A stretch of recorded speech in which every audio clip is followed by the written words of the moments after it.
చూడండి, కాదండి 150 అంటే కుండీలే వచ్చేటివి కదా. కుండీలో కొన్ని పైన కింద కాటం అవన్నీ ఉంటాయి కదా.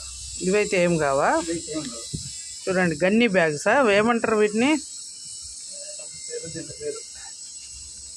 చూడండి, రోజ్ అయితే ఇంకా రెండిట్లో బీరకాయలు ఒక దాంట్లో, ఇంకా ఇంకోటి సొరకాయలా?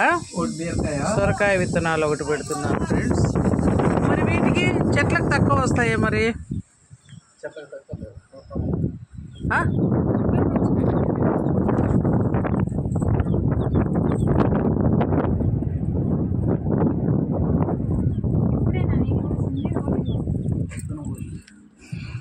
ఇక్కడ వెదర్ అయితే చాలా బాగుంటుంది ఫ్రెండ్స్. చూడండి, చుట్టూ పచ్చని చెట్లు, మధ్యలో ఇల్లు అన్నమాట.